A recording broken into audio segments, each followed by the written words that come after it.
네, 여러분 안녕하세요. AWS 리메트 2020 데일리 리캡 두 번째 주 마지막 날 금요일 시간 시작하도록 하겠습니다. 네, 시간이 이렇게 금방금방 가는군요. 진짜 한국어 데일리 리캡 와주셔서 감사드립니다. 자, 지금 저희가 2주간 했는데 많은 분들이 피드백이 많아요. 제가 이제 특히 그 오사카를 한 번 더 입고 나왔습니다. 네. 이걸 입으니까 좀 뭐랄까 열심히 하게 되더라고요. 네. 이걸 이게 처음 보시는 분이 계실 것 같아가지고 제가 잠깐 이 컨텍스트를 설명을 드리면, 제가 이제 한 1년 전부터 이제 클라우드 클리닉이라고 하는 비디오 팟캐스트를 하고 있습니다. 네. 그래서 여러분들을 도와드린다, 상담을 해드린다 이런 마음으로 하고 있으니까, 여기 이제 저희가 AWS 신규 소식이랑 개발자 인터뷰 그다음에 이런 것들을 이제 저희가 제공해드리고 있거든요. 그런 부분들 궁금하시면 한번 보시면 좋겠다는 생각이 들고요.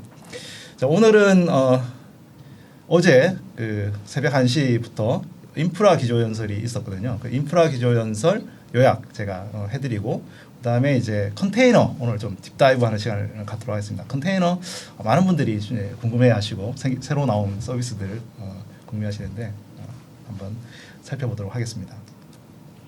그리고 저희 지금 이제 매일 하고 있는 이 라이브 영상 온디맨드로 올라가고 있습니다. 네.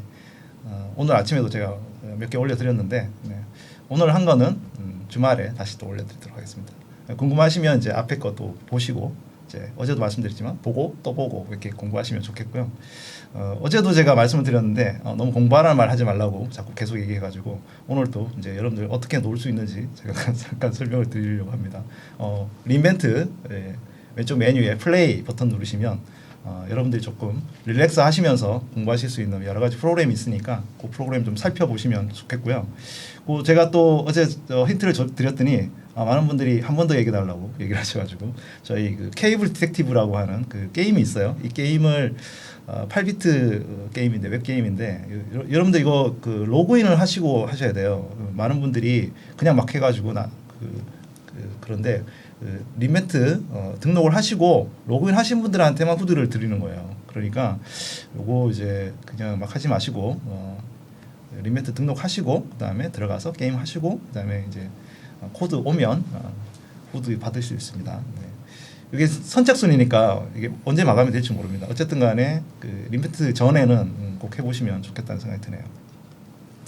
자, 그러면 어제 1시부터 1시간 반 정도 인프라 기조연설이 있었고요. 오늘 아침에도 9시에 이제 재방송이 있었고, 오늘 또 5시에 또 한 번 더 재방송이 있습니다. 제가 굉장히 좋아하는 기조연설입니다. 한번 살펴보도록 하시죠.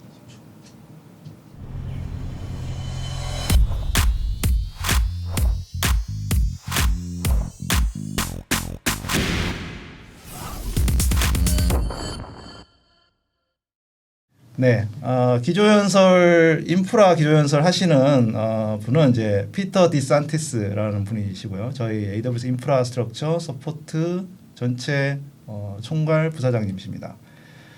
얼마 전에 승진을 하셨더라고요. 네, 역시 제가 어제 그 스와미 저희 부사장님도 말씀드렸는데, 굉장히 이분도 이제 풍치가 좋으시고 굉장히 성품도 좋으십니다. 네. 착한 사람 잘 된다는 거, 좀 거짓말 아닌 것 같습니다. 그래서 오늘 그 피터 디산티스의 그 인프라 기조연설은 제가 굉장히 좋아하는 기조연설 중에 하나예요. 왜냐하면 우리가 지금까지 잘 몰랐던 그 AWS의 속살을 이렇게 딱딱 이렇게 드러내 주시는 그 비하인드 씬을 이제 설명해 주시는 기조연설이라서 굉장히 좋아하는 기조연설입니다. 오늘 또 진짜 재밌는 얘기들이 많았어요. 그래서 그거를 이제 몇 가지 소개를 해드리도록 하겠습니다. 많은 분들이 이제 AWS가 진짜 거대한 인프라를 운영하고 있기 때문에 그 안에 어떻게 오퍼레이션 되는지를 궁금해요. 그 운영 자체에 대한 노하우에 대해서도 많이 궁금을 하시고, 고객들이 이제 또 알고 싶어 하시기도 하고 그렇습니다. 오늘 이제 설명드리는 거는 저희 인프라의 설비들 중에 우리가 어떤 방식으로 인프라를 설명하는지를 먼저 이제 설명을 좀 해주셨는데요. 그 가장 중요한 게 또 저희가 늘 얘기하는 것 중에 하나가 뭐냐면 경험을 압축할 수 있는 알고리즘 없다. 그러니까 굉장히 경험이 중요하다. 우리도 뭐 세상 사는 게 그냥 사는 게 아니잖아요. 우리가 지금까지 살아왔던 것들을 통해서 배우고 그걸 통해서 또 실수한 걸 다시 극복을 하고 하면서 저희가 이 경험을 계속 압축하고 있는데, 이런 그 경험 부분들을 저희가 이제 계속적으로 축적하고 제공을 하고 있습니다. 그럼에도 불구하고 그 인프라나 모든 애플리케이션은 항상 실패한다. 저희 보너백스 박사님 늘 얘기하는 거예요. Everything fails라고. 다 실패한다. 그래서 그런 그 장애가 나오고 문제가 생기는 것들을 보완할 수 있도록 하는 그런 원칙과 원리 그리고 그거를 가져가는 것들이 굉장히 중요합니다. 특히 이제 그 보너백스 박사님이 이제 그 처음 사실상 그 AWS 아마존이 이 현재 우리가 마이크로 서비스 아키텍처 그 당시에 서비스 오리엔티드 아키텍처로 넘어가는 어떤 주역이셨는데 그 이렇게 통으로 이렇게 하나의 모놀리스 애플리케이션을 만들어 놓고 통으로 이제 구성하는 것보다 이렇게 다 쪼개가지고 구조적으로 쪼개서 애플리케이션을 배포를 하고 API로 통신을 하고 하면 굉장히 효율적으로 우리가 서비스를 만들어서 가용성이라든지 아니면은 그 어벨리비티라든지 가용성이라든지 그다음에 이제 장애의 어떤 굉장히 복원력이 강한 그런 애플리케이션 구성할 수 있다라는 게 많이 배워온 거거든요. 그 중에 가장 대표적인 이유 중에 하나가 이 특정 이제 마이크로 서비스의 특정 서비스가 죽어도 다른 서비스에 크게 영향을 이렇게 전파가 되지 않는 거예요. 그래서 저희가 그걸 폭파 반경을 이렇게 줄인다고 하거든요. 예를 들어서 뭐 배 같은 경우도 이렇게 격벽이 있잖아요. 그 격벽들이 한 곳에 물이 차도 다른 데에 영향을 주지 않도록 격벽을 치는데 그렇게 이제 이렇게 그 서비스를 분산화시키면 이렇게 폭파 반경을 줄여서 전체 서비스로 뭐 장애가 확대되지 않죠. 모놀리스 애플리케이션 만들어 놓으면 뭔가 문제가 생기면 다 내려가는 문제가 생길 수 있어요. 그래서 이런 폭파 환경을 만드는 거 굉장히 중요하고요. 또 다른 곳으로 장애가 전파되지 않게 하기 위해서 중요한 게 서킷 브레이크라는 게 있습니다. 스위치를 둬가지고 다른 서비스가 얘랑 이제 참조를 하고 있는데 어떤 서비스가 지금 장애 상태다. 그러면 얘한테 갑자기 더 이상 이렇게 뭐 콜을 하지 않고 할 수 있도록 해주는 서킷 브레이크 같은 걸 두거든요. 그래서 이 두 가지가 굉장히 그 최근에 그 애플리케이션 가용성이나 복원성을 높이는데 중요한 그 교훈이 되고 있습니다. 근데 이게 우리는 애플리케이션만 적용이 된다고 생각하잖아요. 근데 그게 아니라 오늘 이제 피터 데산티스의 그 기조연설을 보면은 실제 설비를 운영할 때도 그대로 적용이 된다 이렇게 볼 수 있습니다. 특히 이제 저희가 그 데이터 센터를 운영하는데 필요한 이런 전원 장치를 갖고 있어요. 뭐 발전기를 대개 이제 뭐 전력회사를 통해서 발전을 받지만 그래도 그게 문제가 생길 수 있기 때문에 저희가 직접 이제 발전기를 만들기도 하거든요. 그래서 그 실제 그 전력회사의 발전기와 그다음에 이 발전 설비 사이에 저희가 중간에 이렇게 스위치 기어가 있어가지고 예를 들어서 전력회사에서 들어오지 않는다. 그러면 이제 이 스위치 기어가 이렇게 움직여 가지고 발전기를 돌리게 됩니다. 네. 그래서 이걸 이제 사실상 어떻게 보면 두 개 마이크로 서비스는 아니지만 이렇게 서킷 브레이크 같은 게 있어가지고 스위치를 해주게 되고 그다음에 또 이제 그렇게 이제 전원이 들어와서 서버에 공급이 될 때도 보면 이제 UPS가 있죠. 근데 이런 이제 이런 스위치 기어라든지 UPS 같은 경우 장비는 사실은 이제 그 직접 공급해주는 그런 회사들이 있게 됩니다. 근데 이런 부분들이 향후에 실제로 데이터 센터에 운영하는데 문제를 만들어내는 거죠. 그래서 뭐 그 장비가 문제가 생기면 전체적으로 데이터 센터에 있는 장비들이나 아니면 특정 데이터 센터들이 문제가 생길 수 있잖아요. 그래서 이런 이제 폭파 환경이 이게 높아질 수 있는 게 되고 굉장히 재밌는 그림인데 피터가 잠을 못 잔다 이거죠. 이게 폭파 환경이 높아져가지고 문제가 생기면 인썸니아 불면증에 있고 그다음에 좀 이게 좀 떨어져야 딥슬립을 할 수 있다. 아주 이렇게 잠을 잘 수 있다. 사실 뭐 이런 얘기는 서비스 하시는 분들은 대부분 장애 한번 당해보신 분들은 대부분 다 충분히 이해하실 만한 아주 재밌는 그래프인데 그래서 그 저희가 이런 그 외부 장비들을 사용했을 때 문제가 뭐냐면 이런 그 대부분 다 인베디드 소프트웨어잖아요. 그래서 인베디드 소프트웨어들이 실제로 고치기도 좀 어렵고 그다음에 불필요한 기능 우리가 써야 되는데 불필요한 기능도 있고 네, 그리고 이제 운영할 때 뭐 차이점 오퍼레이셔널 디퍼런스 같은 게 있거든요.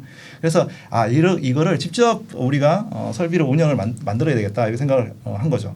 그래서 지금 이제 아까 그 스위치 기어 이렇게 전력회사에서 오는 전원이랑 그다음에 저희 이제 전력 그 발전기 사이에 스위치 기어를 아예 직접 새로 만들어 가지고 우리가 딱 필요한 기능으로만 만들어서 업데이트를 하고 네 마이크로 서비스처럼요 그렇게 해줄 수 있는 그런 그 전용 이 스위치 기어를 이제 만들었던 그걸 이제 설명을 드렸어요. 뿐만 아니라 이제 저희가 가용성을 높이려면 어떻게 해야 됩니까? 이게 이제 리던던시 두 개의 중복 스위치 기어를 만들어 놓고 필요할 때마다 이렇게 쓸 수 있게 해가지고 전체 데이터 센터의 이제 가용성을 99.99997%까지 이렇게 올릴 수 있도록 그렇게 했던 경험을 얘기해 주죠. 제가 이제 마이크로 서비스 아키텍처를 앞에 설명드린 이유도 약간 이 폭발 반경과 이 서킷 브레이커의 약간 그 패턴을 그대로 이제 설비에 응용한 그런 케이스입니다. 그러다 보니까 이제 우리가 좀 문제됐던 부분들을 좀 많이 줄여줘서 그래도 이제 딥슬립은 못 자더라도 그래도 좀 밤에 좀 이제 큰 문제는 없대로. 네. 근데 이제 문제는 또 한 가지 있어요. UPS. 네, UPS 장비도 실제로 이제 어떻게 생겼냐 이렇게 보면 이걸 이제 사진을 찍어서 보여줬는데 그러니까 UPS 장비가 이렇게 렉에 막 옆에 막 이렇게 막 덕지덕지 막 붙어 있거든요. 그러니까 이 UPS 장비들도 다 외부 장비고 또 외부에 이제 소프트웨어로 만들어져 있고 또 이거를 이제 저희가 전용 렉들을 다 구성을 하고 있는데 이렇게 하는 게 좀 쉽지 않게 되는 거죠.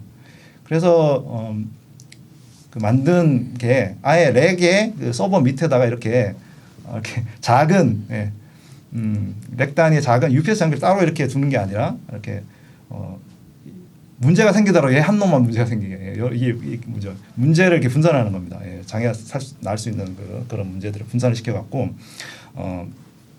이 UPS를 이제 설치를 한 거죠. 그래서 렉 레벨의 배터리 UPS를 만들면 이렇게 교체도 쉽고 그다음에 장애가 났을 때 우리가 확인도 쉽고 그래서 이 폭파 반경이 이제 점점 줄어드는 거죠. 그래서 사실은 이제 UPS 이슈는 뭐 거의 딥슬립을 잘 수 있을 정도로 이렇게 만들었던 그런 사례를 좀 재밌게 설명을 해주셨습니다. 또 이제 설비도 그렇지만 뭐 여전히 다른 장비들도 우리가 이제 문제가 많이 있죠. 계속 실패를 합니다. 특히 이제 처음에 이제 되게 이제 옛날 얘기를 많이 해주셔요. 그래가지고 우리가 좀 잘 못 들었던 얘기를 좀 해주시는데 그 중에 오늘 이제 얘기한 것 중에 아마존닷컴이 처음에 서비스를 할 때 얘기를 좀 해주셨어요. 아마존닷컴이라고 하는 쇼핑몰은 잘 아시겠지만 고객들이 계속 와서 주문도 많이 하지만은 그 상품들이 인벤토리가 어디 있는지 실시간으로 체크하고 확인하는 작업도 필요하거든요. 그래서 저희가 처음에 이제 데이터 센터를 처음 만들고 EC2 서비스도 만들 때도 이렇게 처음에 데이터 센터 하나에다가 이제 서비스를 운영을 했었는데 이제 문제는 이제 그 다음에 사람들이 생각하는 거죠. 이게 해외 이제 이게 하나 데이터 센터를 운영해 갖고는 안 된다. 그래가지고 그러면은 데이터 센터를 어디에다가 놔야 될 거냐라고 생각했을 때 많은 분들이 생각할 때 서부에 하나 있으니까 동부에 하나 놔야지 이렇게 생각하는 리던던시를 그렇게 두는 게 좋겠다. 근데 문제는 이게 뭐 한 굉장히 오래전 얘기잖아요. 이게 보면 이 레이턴시가 엄청나게 긴 거예요. 그러면은 저희가 아마존닷컴이 하고 있는 굉장히 하이 트랜잭션 대비한 이런 애플리케이션 서비스들한테는 좀 맞지 않는 거죠. 네. 그래서 생각한 게 뭐냐면은 데이터 센터를 가까운 거리에다가 둬서 이렇게 높은 이 트랜잭션이 일어나고 그다음에 레이턴시가 굉장히 중요한 그 서비스들은 그래도 가까이 있어야 된다. 그래서 한 지역에 모여야 된다. 그래서 이제 사실 가용 영역 저희가 말하는 에이지라고 하는 개념이 생기겠습니다. 사실 EC2가 처음 시작할 때는 사실 에이지 개념이 없었는데 이게 이제 점점 생기게 된 거죠. 그래서 시애틀에 저희가 이제 이런 가용 영역이라고 하는 개념들을 이제 저희가 AWS에 넣어서 이 한 리전 안에 여러 개의 데이터 센터와 또 멀티 가용 영역을 둠으로써 이제 가용성과 또 속도에 대한 민감한 그런 애플리케이션에 대한 문제도 해결해 줄 수 있는 그런 상황이 된 겁니다. 그러면 많은 분들이 어느 정도 이제 이 가용 영역이 떨어져 있어야 되냐에 대한 부분들을 이제 사실 이게 트레이드 오프라고 얘기를 했어요. 오늘 피터 디산테스가. 왜냐하면은 너무 가까이 있으면은 레이턴시는 좋은데 문제는 예를 들어 가지고 이제 불이 났거나 사고가 났을 때 전기에 단절이 생겼을 때 같이 문제가 생기는 경우가 있잖아요. 근데 너무 멀면 또 레이턴시 이슈가 생기는 거예요.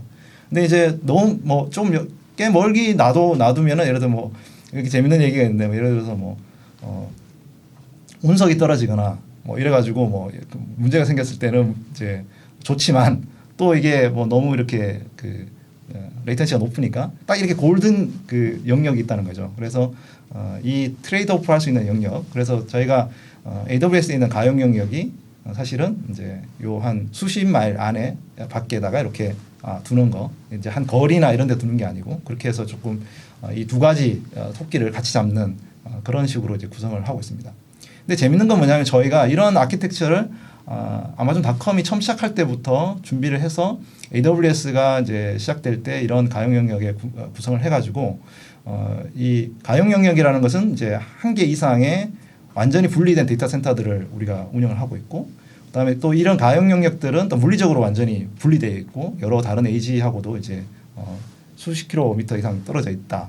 그리고 각 그 모든 리전들은 그 여러 개의 멀티 에이지로 구성되어 있다. 이렇게 저희가 이제 구성을 하거든요. 근데 오늘 이제 제가 그 피터가 다른 회사들은 어떻게 얘기하냐 이렇게 보면은 저희가 이제 흔히 이제 다른 회사에서 저희가 말하는 그 가용 영역을 이제 존이라고 부르는데 여기 보면 유즈얼리라고 돼 있어요. 이게 무슨 얘기냐면은 이게 이즈와 유즈얼리는 완전 다르죠. 이거는 저희가 완전히 데피니티브 정리한 건데 이건 이런 걸 수도 있고 뭐 일반적으로 그렇게 하는 거야 이렇게 일반적으로 뭐 이걸 수도 있고 저걸 수도 있고 이런 거죠. 그다음에 또 어떤 회사는 또 에이지라는 것이 없는 회사도 있어요. 네, 그 제가 뭐라고 누구 어떤 회사라고 얘기는 못 하겠는데 여기는 뭐라고 얘기를 하냐면 어떤 특정 선택한 리전에만 에이지가 있다 이러는 거예요. 저희는 다 있는데. 네. 그래서 이게 사실 이제 저희가 아마존이라는 회사의 어떤 그 글쓰기 좀 패턴이기도 합니다. 명확하게 정의하는 걸 좋아하고 그런 것들을 이제 뭔가 불명하게 모호하게 얘기하지 않고 왜냐하면 이게 인프라를 운영하는 거기 때문에 그런 부분들이 굉장히 중요하죠. 그래서 저희가 이런 어떤 개념들을 명확하게 저희 고객들한테 설명을 드리고 가용성이라든지 이런 그 확장성이라든지 이런 부분에 큰 도움을 드리고 있습니다. 그래서 현재 저희가 이제 24군데 리전이 있고요. 그리고 지금 이번 린벤트 기간 중에도 호주에 새로 멜번에 그 리전 그 2022년에 이제 저희가 리전 출시 계획이 있고요. 지금 이제 앞으로 뭐 지금 현재 그 각 나라별로 이제 좀 멀티 리전을 두고 가는 그런 형국입니다. 오사카도 이제 그렇고 인도도 그렇고 이제 호주도 그렇고 네, 그런 식으로 계속 이제 리전을 확장하고 있고요. 이제 덕분에 그 많은 저희 고객들이 사실은 이 팬데믹 환경에서 트래픽이 진짜 많이 늘어났음에도 불구하고 이런 부분들을 아주 원활하게 처리할 수 있었다라는 것을 잘 얘기해주고 있습니다. 뭐 줌 같은 경우에도 얼마나 많은 사람이 늘어났습니까? 줌 쓰시는 분들이 진짜 늘어났는데도 불구하고 이 전 세계의 어떤 요구사항들을 잘 수용을 했고 얼마 전에 저희 보도자료 났죠. 줌이 저희 AWS를 가장 그 중요한 AWS 그 클라우드 파트너로 선정을 해가지고 지금 사용을 하고 있고요. 뭐 넷플릭스는 말할 것 없죠. 넷플릭스는 저도 이제 넷플릭스 진짜 원래 진짜 많이 봤던 것 같아요. 네. 제가 듣기로 넷플릭스가 작년보다 데이타임 그 낮 시간대에 그 트래픽이 40% 이상 늘었다고 하더라고요. 그 밤도 아니고 낮 시간에. 그래서 그 정도로 진짜 전 세계에 엄청난 트래픽을 받는데 그런 가용성을 높여주는 그런 게 됐습니다.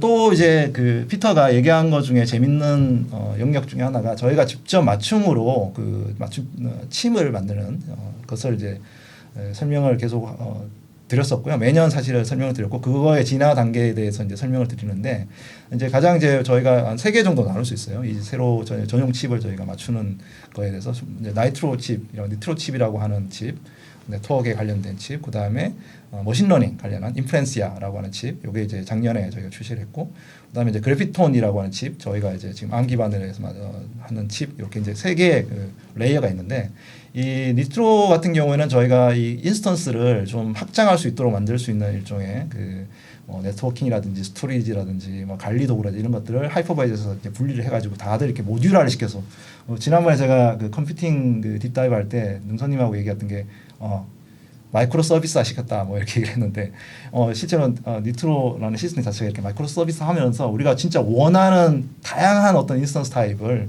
많이 늘어날 수 있었습니다. 심지어 이제 지난번에 보셨다시피 맥 인스턴스도 저희가 출시했죠. 맥미니를 이렇게 사실 렉에 꼽은 거랑 같은 건데 이 썬더볼트 이거를 빼가지고 이 밑에 보시면 이게 저희 나이트로 카드예요. 나이트로 카드 이렇게 붙여갖고 실제로 이제 뭐 맥미니가 붙어 있지만 뭐 EBS 볼륨을 쓴다거나 네트워크 밴드위스를 늘린다거나 이런 것들은 다 이 네트워크 카드에 의해서 이제 제어가 되는 거거든요. 그래서 저희가 그 다양한 어떤 AWS에 있는 기능들 이런 것들을 제공해 주는 그런 장점이 있습니다.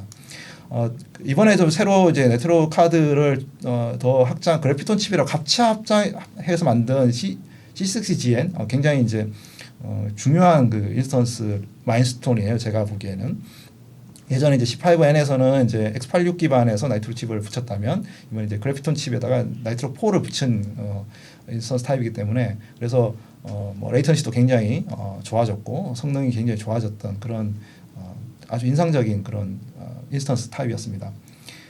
이런 인스턴스 타입들이 나오는 그 이유 중에 하나는 저희가 고객들의 니즈들의 현재 고객들이 만들고 있는 애플리케이션의 어떤 성능 향상을 제대로 해주기 위해서 하는 거거든요. 요즘에 이제 나오는 애플리케이션들은 대부분 이제 멀티프레스를 지원해야 되고 멀티스레드의 애플리케이션 지원해야 되고 마이크로 서비스 환경에서 다양한 네트워크의 어떤 을 주고받는 그런 부분들 다 이렇게 제공해줘야 되는 그런 니즈가 있는 거죠. 그러다 보니까 저희가 그래피톤2 칩을 설계를 할 때도 이런 현재 고객들이 갖고 있는 애플리케이션 그거에 딱 맞는 최적화된 칩들을 만들려고 이렇게 노력을 많이 하고 있는 중이고요. 그래서 과거에 이제 x86 기반의 이제 전통적인 아키텍처, 서버 아키텍처랑 다르게 저희가 만든 이제 그래피톤 칩 기반의 아키텍처는 이제 싱글 스레드로 여러 개 이제 그걸 만들어 가지고 제공을 하고 있고 기존에 사실은 좀 무거운 그런 x86 아키텍처를 이제 많이 바꾸고 있다 이렇게 보시면 되겠고요. 덕분에 이제 CPU 스레드라든지 CPU 코어 수의 어떤 성능이라든지 이런 것들을 이제 점점 개선할 수 있는 그런 장점이 있습니다. 제가 보기에는 이제 앞으로도 이런 고객들의 애플리케이션 패턴에 따라 가지고 클라우드에 있는 칩셋들이나 이런 부분들이 많이 바뀌지 않을까 생각이 들고요. 최근에 특히 이제 머신러닝 관련한 워크로드 많기 때문에 제가 잠깐 넘어갔습니다만 인프렌시아 칩뿐만 아니고 내년에 이제 저희가 세컨 ML 칩들 이제 따로 이제 구성을 하고 있거든요. 그래서 아마 그런 고객들의 니즈들을 저희가 많이 맞출 것 같다 이런 생각이 듭니다. 이렇게 이제 서버를 진짜 대용량으로 이렇게 만들어서 저희가 서비스를 제공하는 입장에서 봤을 때는 이런 장비의 어떤 효율성을 높이는 거 진짜 중요한 거예요. 왜 그러냐면은 에너지 효율을 높이는 데도 중요하고 에너지 효율을 높여야만이 이제 우리 아픈 지구를 고치는 데도 도움이 되는 거죠. 이 그래피톤 칩 자체가 기존의 다른 칩 C5 칩 비해 가지고 이 에너지 효율이 35% 정도 낮아진 거예요. 그러니까 성능은 더 좋아졌는데 에너지 효율은 더 떨어지는 거죠. 네. 그러니까 이게 진짜 전체 이게 렉에 이제 많이 저희 고객들이 이제 기존에 좀 9세대 그런 좀 전원을 많이 쓰는 그런 칩셋이라든지 아니면 서버를 쓰지 않고 여러분들이 이제 이렇게 빨리빨리 갈아타 주시는 게 좋아요. 이렇게 새로운 인스턴스 타입으로 나왔으면 빨리빨리 테스트를 해보시고 야 이게 비용 효율적으로 성능 대비 좋다 이렇게 생각이 드시면 빨리빨리 갈아타 주시면 지구에도 좋습니다. 저희도 이 인프라를 운영하는데 굉장히 좋고요. 이렇게 이제 에너지 효율을 굉장히 낮출 수 있는 부분이 있고요. 근데 사실 이거는 클라우드 데이터 센터가 기본적으로 엔터프라이즈 일반적인 우리가 데이터 센터 갖고 있는 데이터 센터보다 에너지 효율이 거의 88% 좋아집니다. 카본 탄소 배출량에 대해 비교해서 당연하지 않겠습니까? 왜냐하면 일반적인 기업 데이터 센터들은 서버들이 밤에 거의 놀죠. 노는데 계속 전원은 켜져 있는 상태고. 근데 이제 클라우드 데이터 센터는 최대한 이 효율을 높여서 장비를 운영을 합니다. 그리고 저희가 이 데이터 센터를 운영하는 것도 재생 에너지를 사용해 가지고 사용을 해서 이게 저희가 돌리기 때문에 이 탄소 배출량이라든지 이런 부분에 굉장히 큰 도움이 되고 있습니다. 저희가 재생 에너지를 하기 위해서 풍력 발전이라든지 이런 부분들을 전 세계에 저희가 만들어서 하고 있고 저희 그래프를 보시면은 2019년도 대비해가지고 2020년도에 엄청나게 재생에너지 사용량이 높아졌고 저희가 이제 마일스톤이 있거든요. 2025년까지인가 저희가 100% 재생에너지로 다 돌리겠다 하고 아마존 자체가 이 마일스톤이 있습니다. 그래서 현재 저희가 지금 아마존이 전 세계에서 가장 재생에너지를 많이 사용하는 그런 회사가 됐어요, 진짜. 네. 그래가지고 향후에도 앞으로 저희가 재생에너지를 가지고 전반적으로 100%로 달성하려고 노력을 하고 있습니다. 뿐만 아니고 오늘 재미있었던 것 중에 하나가 뭐냐면 저희가 이제 데이터 센터에 보면은 냉각을 하기 위해서 냉각수를 많이 쓰잖아요. 근데 이 냉각수를 한번 쓰고 나면은 이걸 사실 물을 잘 이렇게 정화를 해가지고 농업용수로도 쓸 수 있도록 해주는 것도 저희가 하고 있어요. 네. 지금 진짜 참 대단한 거를 하고 있는 것 같아요. 제가 보기엔. 그래서 이런 부분도 저희가 신경을 많이 쓰고 있다 이렇게 보시면 되겠습니다. 그래서 좀 더 관심 있으신 분들은 저희가 이제 아마존.com에 아예 저희 서스테이너빌리티 페이지가 있습니다. 그래서 저희가 기후 대응이라든지 아니면 지속 가능성 하는 거라든지 저희가 서플라이 체인 제가 오늘 말씀은 안 드렸지만 키노트 중에 있었어요.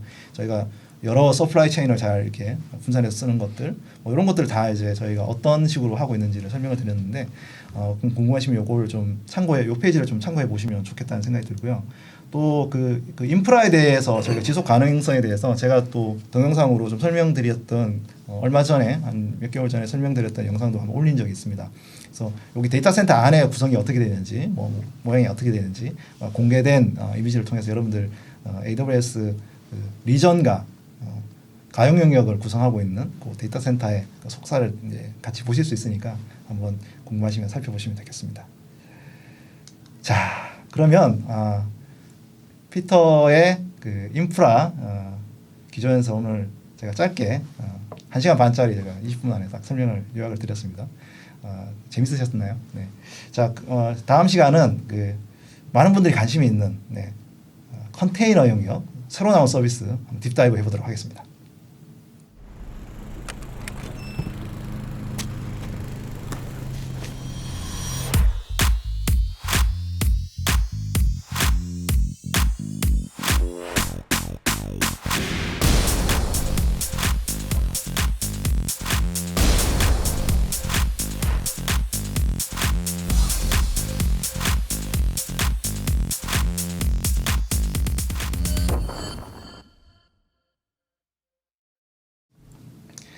네, 컨테이너 딥다이브 시간 오신 것을 환영합니다. 네, AWS 리인벤트 2020에서 새로 나온 그 서비스들 이렇게 집중 탐구하는 시간인데요.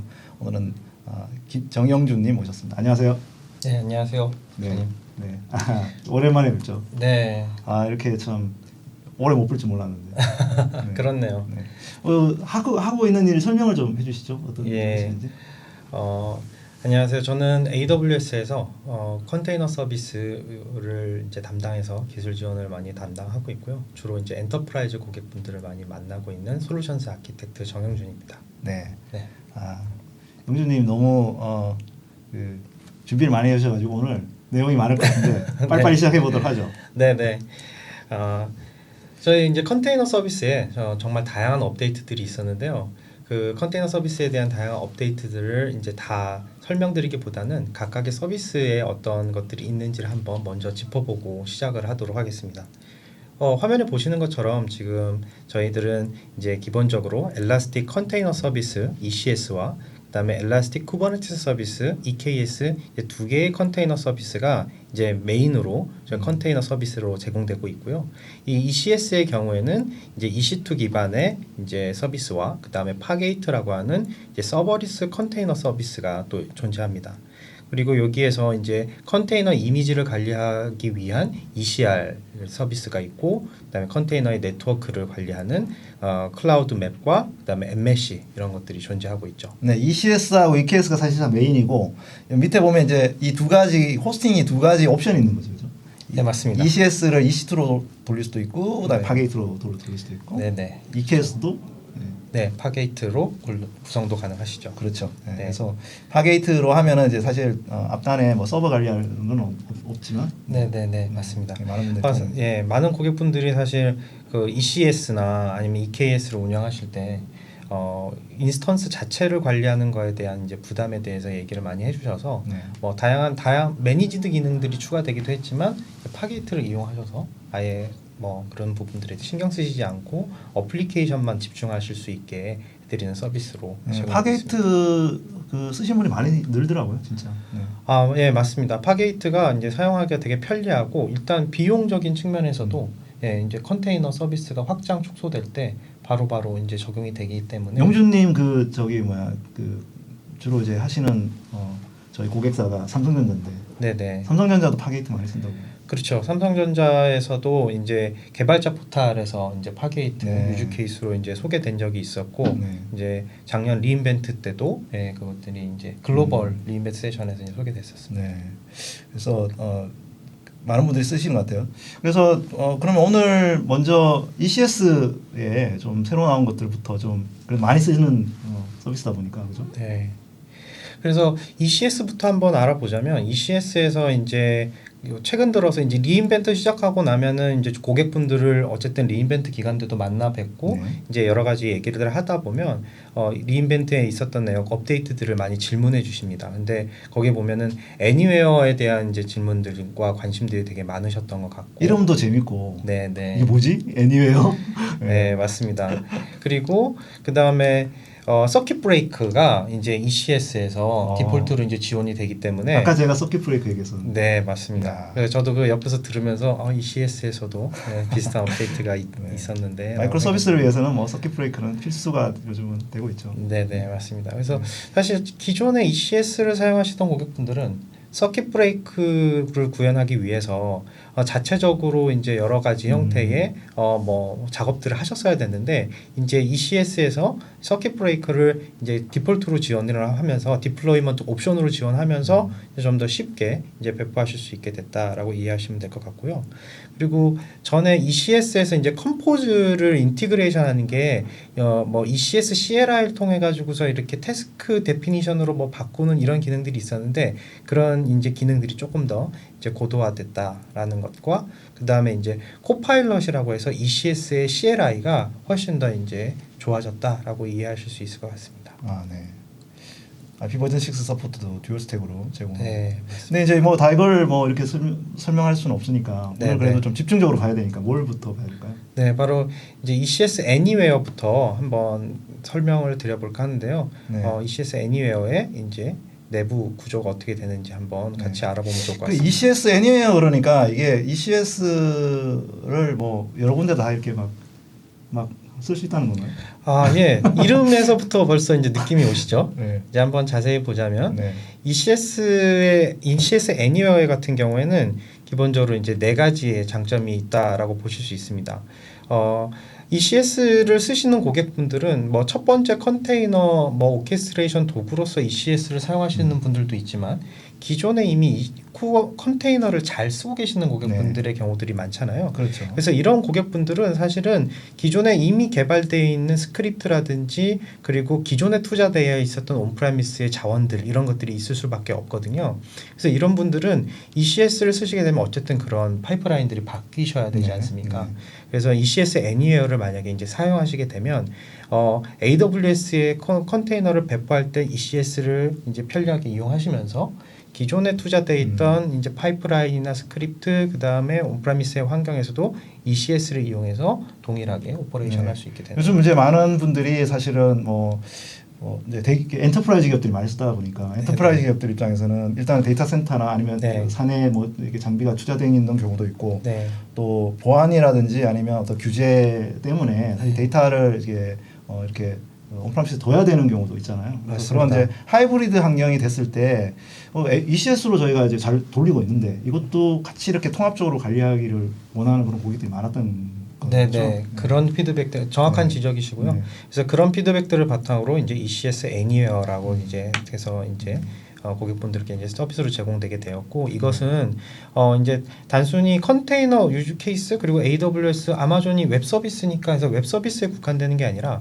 IoT라든지 이제 스마트 팩토리라든지 뭐 스마트 쉽이라든지 이런 식으로 다양한 곳에서 이제 ECS를 활용하실 수 있는 유즈 케이스로 네. 이제 확장될 수 있는 가능성이 열리게 되는 겁니다. 이건 글을 보니까 네. 이게 딱 뭔가 퍼즐이 맞춰지는 것 같아요. 네. 왜냐하면은 저희가 지금 이제 나오는 서비스들 보면은 이제 제조 환경에서 뭐 AI, ML 서비스도 많았고 네네. 또 이제 그런 거 보니까 이런 그 컨테이너 같은 부분도 네. 이런 이제 엣지 환경, 네. 그다음에 이제 뭐 스마트 공장이나 이런 네. 부분들까지도 연결하는 게 약간 큰 그림이 딱 그려지는 느낌이. 네, 맞습니다. 네. 네, 그래서 어쨌든 저희가 서비스를 만들 때 완벽한 서비스를 한 번에 제공할 수는 없잖아요. 네. 근데 고객분들이 오히려 서비스를 사용하시면서 저희 서비스를 더욱더 완벽하게 완성해 가주시는 그런 네. 과정 가운데 있는 것 같고요. 그래서 이제 다양한 피드백들을 바탕으로 이렇게 서비스가 ECS가 Anywhere로 이제 다시 재탄생했다라고 네. 볼 수 있을 것 그럼 좀 같습니다. 자세히 보죠. 네. 네. 자, ECS Anywhere라고 하면은 그러면 뭐 어디에 설치할 수 있습니까?라고 이제 물어보시는 고객분들이 있는데 그 바로 이제 커머더티 하드웨어 그리고 고객의 인프라스트럭처 어디든 설치가 가능하십니다. 그리고 여러분들이 예상하셨던 것 같이 아웃포스트나 웨이브랭스 같은 MEC 환경에서도 이제 활용하실 수 있고요. 그리고 이제 AWS 로컬 존이나 네. 뭐 당연하지만 AWS 리전에서도 네. 이제 뭐 Anywhere를 직접 설치해서 사용하실 수 있게 됩니다. 네. 이렇게 설치해서 사용하실 때 이제 최고의 베네핏이라고 한다면 ECS를 완전히 풀리 매니지드 되어 있는 클라우드 컨트롤 플레인으로서 이제 인프라스트럭처까지 확장하실 수 있다라는 건데요. ECS Anywhere라고 생각하시면 보통 컨트롤 플레인을 그럼 어떻게 하지? 연결은 어떻게 하지? 이렇게 생각하실 수 있는데 바로 ECS Anywhere의 옵션이 바로 컨트롤 플레인, AWS 컨트롤 플레인이 바로 AWS 여러분의 어카운트 계정이 안에 있는 그 컨트롤 플레인이 됩니다. 그래서 콘솔 가서 그냥 같이 할 수 있다는 거. 네, 맞습니다. 여러분들의 AWS 콘솔에서 워커노드, 여러분들 온프레미스의 인프라에 있는 ECS 워커노드들을 직접 관리하실 수 있는 거고요. 그리고 이렇게 하다 보니까 툴링이라든지 그 다음에 시큐리티 홀 이런 것들도 여러분들의 AWS CLI들을 이용해서 한 번에 관리하실 수 있게 되는 겁니다. 그리고 이렇게 되다 보니까 하이브리드 클라우드도 네. 되게 이제 쉽게 구성하실 수 있게 되겠죠. 온프라미스에서 오는 뭐 약간 로그들 이런 것도 뭐 클라우드치나 아니면 저희가 갖고 있는 보안 서비스에 있는 걸 다 녹일 수 있겠네요. 아, 예. 네, 되게 좋은 그런 거. 포인트이십니다. 네, 예. 네. 그래서 저희 클라우드와치 로그스를 여러분들의 이제 온프라미스에 있는 컨테이너 환경들도 클라우드와치 로그스나 IAM을 이용해서 이제 보안 관리라든지 로그 관리들도 다 하실 수 있게 되는 거죠. 네. 그래서 아마존 ECS Anywhere가 여러분들의 그냥 디플로이먼트 옵션에 이제 있다고 보시면 되고요. 기존에 있던 ECS의 이제 방식하고 뭔가 바뀌는 게 아니라 그대로 이제 다 서비스가 되는데 바로 Anywhere라는 옵션이 하나 추가된다라고 이해하실 수 있을 것 같습니다. 실제 아키텍처로 좀 보여주시면. 네. 지금 이제 화면에 보시는 것처럼 AWS 클라우드 내에 이제 여러분들이 ECS 콘솔이 있을 겁니다. 그리고 ECS 콘솔에서 이제 여러분들이 모든 클러스터를 관리하실 수 있는데요. ECS를 이용하실 때 여러분들이 워커노드를 관리하시려고 하다 보면은 결국엔 ECS 에이전트라든지 각각의 워커노드에 대한 설정 이런 것들을 이제 관리를 하실 필요가 있잖아요. 이때 이제 화면에서 보시는 것처럼 시스템 매니저를 이용하셔서 여러분들이 이제 ECS 에이전트를 이렇게 배포하실 수 있고요. 그럼 이제 온프라미스 환경에 있는 이제 서버에다가 이제 SSM 에이전트를 이제 설치를 하고 네. 거기에 이제 ECS 에이전트가 올라가네요. 네. 그렇게 해서 ECS 에이전트가 올라가면 이제 ECS 클러스터에서 이 온프레미스에 있는 서버들을 이제 매니지할 수 있게 되시는 겁니다. 네. 이렇게 되면 IAM을 이용해서 이제 네. 보안 관리도 하실 수 있고 네. 그다음에 클라우드 와치 로그스를 이용해 가지고서 이제 태스크의 이제 로그들을 이제 받으실 수도 있게 되는 거죠. 네. 이렇게 되면 이제 온프라미스만 사용하는 그림이잖아요. 네. 그때 이제 클라우드에 있는 여러분들의 AWS의 계정에 있는 다른 워커노드들, 예를 들어서 파게이트라든지 아니면 또 AWS의 다른 서비스들과의 연계도 쉽게 돼서 IAM을 이용해서 이렇게 권한 설정도 다 하고 EFS라든지 이런 형태로 NAS 내지는 뭐 스토리지 공유 스토리지 맞아요. 솔루션들과 이제 연계를 해서 이렇게 데이터를 활용하실 수도 있습니다. 어쨌든 컨테이너 환경에서 그리고 제일 어려운 것 중에 하나가 로그를 모으고 저장하고 분석하는 건데요. 이것들이 클라우드 와치 로그스에서 한꺼번에 관리가 네. 되기 때문에 네. 하이브리드 로그 환경을 네. 이렇게 모니터링하고 관리하실 수 있게 되는 겁니다. 운영에 진짜 도움이 많이 될 것 같아요. 특히 네네. 온프라미스 환경은 이제 애플리케이션을 따로따로 이렇게 이제 관리를 했었어야 되는데 네. 지금 이제 뭐 컨테이너 환경 그냥 한 방에 쓸 수 네. 있는. 네. 자, 그러면 EKS에 대해서도 한번 얘기를 해보는 게 어떨까 싶은데요. 네, 얘기하세요. 하고 싶은 얘기가 너무 많다 보니까 네. 제가 의욕이 좀 앞서가고 있는 것 같습니다. 사실은 EKS에서도 이제 다양한 업데이트가 있었습니다. EKS 콘솔과 그 다음에 EKS 디스트로 그리고 다음에 EKS도 애니웨어 옵션들이 이제 생기면서 이제 다양한 이제 배포 옵션들을 사용할 수 있고요. 그 다음에 이제 가장 많이 이제 적극적으로 이제 피처 리퀘스트 받았던 것 중에 하나가 EKS 애드온 기능이었는데요. 이것들도 이제 추가가 돼서 이제 고객분들한테 소개할 수 있게 됐습니다. 네. 그리고 뭐 어저께죠 EMR 스파크 온 EKS 네. 제가 불러봤었어요. 예 봤습니다 저도. 네. 그래서 이런 것들도 이제 소개가 돼서 고객분들이 이제 되게 다양한 옵션으로 이제 사용하실 수 있게 됐다라고. 여기도 애니웨어가 있네요. 그렇죠. 여기도. 네. 네. 그래서 오늘은 그러면 어떤 그 EKS 서비스들 중에 새로 나온 기능 중에 네. 이렇게 해서 위에 네. 3개 EKS 콘솔에 대해서 간단하게 보고요. 네. EKS 디스트로하고 그다음에 애니웨어에 대해서 한번 보도록 하겠습니다. 네. 많은 분들이 디스트로하고 애니웨어를 약간 혼동하시는 경우들이 있어서요. 네. 예, 사실 잘 알고 보면 혼동할 필요가 전혀 없는 내용인데 네. 사실은 요거에 대해서 잠깐 알아보도록 하겠습니다. EKS의 콘솔이 새로 업데이트가 많이 됐나 봐요. 네, 사실은 EKS 콘솔에도 되게 다양한 많은 변화가 있었는데요. EKS 콘솔을 보자면 기존에는 EKS 콘솔에서 이제 클러스터를 생각하면 딱 클러스터 이름만 보였거든요. 아, 그래요? 그리고 네. 클러스터의 상태 해가지고서 이제 클러스터가 이렇게 뭐 헬시한지 아닌지 그 다음에 거기에 이제 컨피그레이션 설정 내역들을 그냥 볼 수만 있었습니다. 네. 근데 이제는 EKS 안에 들어가시면 오버뷰라고 해서 이제 연결되어 있는 노드들 이런 것들도 보실 수 있고요. 그다음에 좀 더 자세히 들어가면 그 워커 노드들의 설정 값들이라든지 그다음에 리소스 얼로케이션 상태, 컨디션, 라벨, 어노테이션 정보들 이런 것도 보실 수 있습니다. 그다음에 이제 매니지드 워커 노드의 경우에는 워커 노드의 이제 구성 같은 것들도 보실 수 있고 그리고 여기 컨피그레이션에서는 좀 더 다양한 형태의 옵션들도 보실 수 있는 데다가 심지어는 이제 워커 노드들 보면은 여기에 올라가 있는 파드들에 대한 정보가 네. 이제 보이기 시작하죠. 네.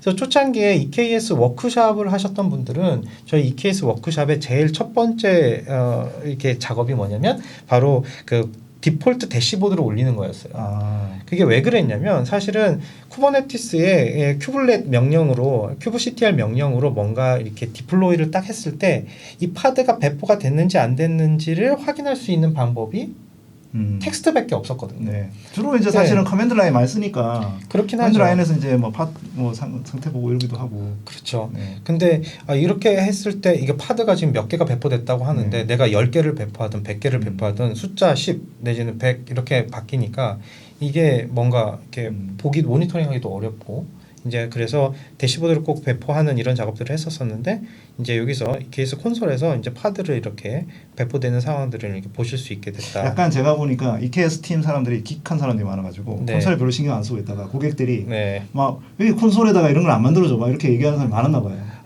네. 그럼 사실 저도 그 사람 중에 한 사람이었고요. 이게 대시보드가 너무 좀 뭔가 그림이 없다. 예, 좀 이렇게 좀 예쁘게 색칠 좀 해달라. 이런 네. 피드백들이 많이 있었던 것 같습니다. 네. 아주 깔끔하게 잘 나오네요. 네. 그렇게 또 추가된 거에다가 EKS 애드온이라고 해서 네. 이렇게 이제 애드온들을 콘솔에서 바로 이제 관리하실 수 있게 됩니다. 그래서 애드온을 추가하거나 그 다음에 애드온을 이제 바꾸는 이런 작업들을 이렇게 하실 수 있는데요. 심지어는 애드온의 업데이트도 이렇게 콘솔에서 가능하시게 됩니다. 네. 그래서 이렇게 이제 예전에는 애드온을 업그레이드하기 위해서 내지는 클러스터를 업그레이드하기 위해서 실제로 뭐 이렇게 CLI 명령을 쳐야 되는데 이게 콘솔에서는 볼 수가 없어요. 지금 어떤 버전을 쓰고 있는지 뭘 하고 있는지. 예. 네. 그런데 지금은 이렇게 콘솔에서 여러분들이 직접 눈으로 확인하시고 보실 수 있다라고 이해하실 수 이 애드온 있습니다. 기능들 같은 경우 매니지드 서비스에 굉장히 중요한 기능들이잖아요. 고객들이 필요한 애드온들이 많은데. 맞습니다. 네. 그리고 이게 쿠버네티스는 사실은 업스트림 쿠버네티스만 가지고서는 사실 할 수 있는 게 많지 않아요. 그래서 쿠버네티스에서 어떤 작업을 하기 위해서 고객분들이 항상 이제 애드온을 설치를 하게끔 되어 있는데요. 그게 뭐 네트워크 인터페이스일 수도 있고 스토리지 인터페이스도 있고 그다음에 뭐 코어 DNS나 뭐 다양한 형태의 애드온들을 추가하게끔 되어 있는데 그런 애드온들을 이제 계속해서 이제 추가해 나갈 예정이고요. 네, 고객들이 원하는 이제 애드온들이 많이 네, 네. 들어왔으면 좋겠어요. 네, 그런 것들이 지금은 이제 CNI가 이제 네. 매니지드 애드온으로 추가됩니다. 그래서 이렇게 되면 항상 그럼 기존에 있던 클러스터는 매니지드 애드온 지원 안 되는 거 아닙니까? 라고 물어보시는 분들이 있는데 이미 기존에 있던 클러스터에서도 여러분들이 애드온을 추가할 수 있는 기능들이 네. 있으니까요. 네. 확인해 보시면 좋을 것 같습니다. 좋은 기능이네요. 네. 자 이제 많은 분들이 또 아까 관심 있으신 EKS 애니웨어 그리고 이제 EKS 애니웨어를 위해서 사실 EKS 디스트로라고 하는 게 필요한데 요 두 가지에서 좀 차이점이랑 또 EKS 애니웨어를 어떻게 구동되는지 좀 설명해 주시면 좀 이해가 네. 쉽지 않을까 싶네요. 네. EKS 디스토로와 애니웨어를 설명하기 전에 EKS에 대해서 이제 간단하게만 한번 보자면 전술적 오퍼레이션과 전략적 오퍼레이션 뭐 이런 게 있다. 뭐 네. 이렇게 얘기를 하는데 이게 심도 있는데. 저는 근데 이 말이 좀 더 어려운 것 같긴 한데 어쨌든 저희가 이렇게 설명 장표로 이렇게 네. 리인벤트에서 이게 설명이 됐으니까 이 장표를 네. 가져오긴 했는데요. 어쨌든 뭐 전략적 오퍼레이션은 네. 고객분들께서 하시고 네. 전술적인 거 이제 좀 우리가- 허드렛 일 뭐 이런 거 있잖아요. 우리가 늘 하는 일입니다. 네. 이런 것들은 좋은 저희가 말 포장을 하겠다. 했군요. 네. 아, 그래서 그렇죠. EKS 컨트롤 플레인을 운영 관리하는 건 저희가 하겠습니다. 네. 이렇게 거룩한 것들은 네. 고객분들이 하십시오라고 네. 해서 이제 이런 것들을 하는 게 EKS의 기본적인 네. 오퍼레이션 모델이었습니다. 네. 네. 그런데 네. 이게 택티컬 오퍼레이션 그러니까 전술적인 오퍼레이션도 뭔가 조금 커스터마이징 하면은 전략적으로 훨씬 더 잘할 수 있을 수도 있지 않습니까? 그렇죠. 전술이 전략으로 바뀔 수도 있으니까. 네, 맞습니다. 그래서 셀프 매니지드 클러스터에 대한 요구 사항들이 계속 있었습니다. 내지는 매니지드 클러스터에 대해서 좀 더 다양한 옵션들을 쓸 수 있게 해달라라는 옵션들이 있었어요. 근데 저희가 어쨌든 운영하는 입장에서는 너무 다양한 옵션들을 다 한꺼번에 제공하면서 매니지드 하는 거는 항상 이제 제한이 그렇죠. 될 수밖에 없지 않습니까? 아까도 얘기한 트레이드 오프가 항상 있으니까. 네, 맞습니다. 그래서 EKS에서 EKS 디스토로라는 형태로 해서 아예 매니지드 형태로 제공되는 EKS를 고객이 직접 매니지드 할 수 있게 도와드리는 겁니다. 그래서 이렇게 하면 네 가지 정도 장점이 있다고 얘기할 수 있는데 기존에 있던 쿠버네티스의 도구와 컨피그레이션을 EKS에 바로 적용하실 수 있게 됩니다. 네. 그리고 그렇게 되게 되면 쿠버네티스의 어플리케이션 이미 온프레미스에 잘 돌고 있던 것들을 EKS 디스트로를 이용해서 운영하실 수 있게 되는 거고요. 그렇게 되면 하드웨어에 상관없이 그리고 이제 백엔드 인프라가 어떤 거에 상관없이 EKS를 이용해서 여러분들이 똑같은 인터페이스를 사용하실 수 있게 되는 겁니다. 네. 많은 분들이 아마존 EKS 디스트로라고 저희가 계속 디스트로라고 얘기하니까 뭘 얘기 자꾸 디스트로라고 그러냐 그렇게 생각하실 수 있는데 이 디스트로라는 게 그냥 디스트리뷰션 배포판을 얘기하는 거죠. 그렇죠. 예, EKS를 뭐 디스트로이 하겠다는 게 아니라 디스트로에 퍼뜨리겠다, 배포하겠다. 네, 이런 얘기를 옛날에 이제 리눅스 배포판 이제 많이 종류 나오듯이. 그래서 요즘에 저희가 이제 이 이름을 만들고 난 다음에 이 이름으로 달고 나오는 이 배포판이 많아요. 예를 들어서 이제 오픈 디스트로 포 일레서치, 일레서치라고 해서 이제 아무튼 일레서치 배포판을 저희가 오픈 소스로 만들어서 제공하기도 하고 또 이제 오픈 텔레메트리 얼마 전에 이제 프리뷰로 나온 AWS 디스토 디스트로 오픈 텔레메트리 그것도 이제 저희가 배포판을 이제 오픈 소스로 만들어서 사실 이제 저희가 제공하고 있는 서비스들 중에 오픈 소스로 된 게 굉장히 많은데 그거를 이제 저희가 조금 이제 장기적 관점에서 지원을 해주는 좀 배포판으로 만들어서 중요한 또 전략 중에 하나고 많은 고객들이 필요한 것 중에 하나죠. 예, 맞습니다. 되게 좋은 포인트 많이 얘기해 주셔서 사실 저희 고객분들한테 많이 질문 받는 것 중에 하나가 바로 이제 쿠버네티스 환경, 그다음에 클라우드 네이티브한 환경에서의 모니터링과 디버깅 이런 것들에 대한 옵션들에 대해서도 많이 물어보시는데 그때 정말 오픈 텔레메트리가 정말 많이 쓰이거든요. 그래서 이런 것들에 대해서도 다루고 싶었지만 오늘은 컨테이너 서비스에 집중하다 보니 간단하게만 넘어가고요. EKS 디스트로에 대해서 조금 더 이제 자세히 한번 설명을 드리자면 쿠버네티스 컴포넌트가 그러니까 EKS에서 사용하는 모든 쿠버네티스 컴포넌트를 이제 EKS 애니웨어에서 사용하실 수 있게끔 되어 있는 배포판입니다. EKS 애니웨어를 위해서 이제 사실은 이 배포판이 사실 필요하겠네요. 그럴 수밖에 없고요. 사실은 쿠버네티스의 컨트롤 플레인을 여러분들이 보시면 기본적으로 최소 6개 정도의 컴포넌트가 있고 여기에 추가적으로 뭐 코어디네이트라든지 etcd, etcd, ctl 뭐 이런 것들이 추가가 됩니다. 근데 이런 것들을 결국에는 EKS라는 서비스로 제공을 할 때는 저희들이 어떤 내용들을 패치해가지고 백포트하는 것들이 있거든요. 이런 것들을 이제 배포판 형태로 이제 만들어서 이제 제공을 하게끔 되는 거고요. 그 다음에 이렇게 되게 되면 저희들이 이제 패치라든지 툴셋들 이런 것들을 이제 여러분들한테 제공하는 것들을 사용하실 수도 있고 업스트리머에서 여러분들이 사용하시던 것들 툴셋들을 이제 EKS에 적용해서 사용하실 수 있습니다. 기본적으로 데이터 플레인이라든지 컨트롤 플레인에서 여러분들이 사용하시기 위해서 예전에 뭐 앤서블을 이용하시거나 패커를 이용하시거나 이런 분들은 EKS를 그런 식으로 이제 활용하실 수 있게 되는 거죠. 배포판이 늘 하는 일이죠. 저는 네, 중요하게. 네. 그리고 이제 이런 것들은 다양한 형태로 이제 저희가 서포트했었던 버전들을 EKS 이제 플랫폼 버전이라고 하는 형태로 제공을 모아서 제공하고 있었는데 이게 이제 배포판으로 제공되기 때문에 이것들을 활용하실 수 있고요. 이것들 항상 이제 배포판이 나오면 그런 거 있지 않습니까? 네. 배포판을 사용하시게 되면 고객분들이 그것들을 좀 수정하셔서 자체적으로 이제 자기네들이 사용하시는 이제 툴들이라든지 이런 것들을 추가하실 수 있는데요. 이런 것들에서 내부적으로 사용하시는 배포판 형태로 만드실 수도 있는 거죠. 네. 네. 그런데 이제 고객분들이 얘기하시는 것 중에 그러면 이건 업스트림 쿠버네티스를 그냥 포크해서 AWS에서 매니지하는 거냐라고 얘기하는데 사실 그건 아니고요. 여기에 기본적으로 업스트림 쿠버네티스에 있는 내역들 중에 여기에 몇 가지의 이제 애드온들을 이런 것들이 추가돼서 컴포넌트들이 추가돼서 하나의 이제 패키지 형태로 나오는 겁니다. 네. 여기서 기본적으로 보면은 업스트림 쿠버네티스와 etcd 그리고 etcctl 코어 DNS가 있고요. 인상적인 것 두 가지는 바로 CNI와 CSI가 업스트림 버전으로 들어간다라는 네. 겁니다. 네. 이게 업스트림 버전으로 들어가는 거는 바로 저희 AWS의 CNI와 CSI가 빠지고 업스트림 버전에 CNI와 CSI가 들어가서 기본적으로 이제 업스트림을 이용해서 이제 관리하고 계셨던 고객분들의 그냥 기존 파이프라인들을 내지는 야물 파일의 쿠버네티스 데피니션들을 그대로 이용하실 수 있게 된다라고 보시면 됩니다. 그리고 아마존 컨트롤러 포 쿠버네티스라고 해서 네. 쿠버네티스에서 다른 아마존의 AWS의 서비스와 연계될 때 이걸 조금 더 쉽게 해주는 SDK가 있는데요. 네. 이런 것들도 다 이제 포함되어 있지 않아서요. 직접 이제 여러분들이 원하시는 건 형태로 이제 네. 확장하거나 수정하실 수 있게 됩니다. 네. 여기에는 기본적으로 EKS 디스트로는 이제 아마존 리눅스 2 기반으로 되어 있고 그 다음에 코어 DNS만 이제 자체 이미지를 기반으로 베이스 이미지로 되어 있고 그 다음에 이것들을 제공되는 거는 이제 x86 호환 아키텍처들을 다 지원하는 형태로 OCI 이미지로 이제 제공이 되게 됩니다.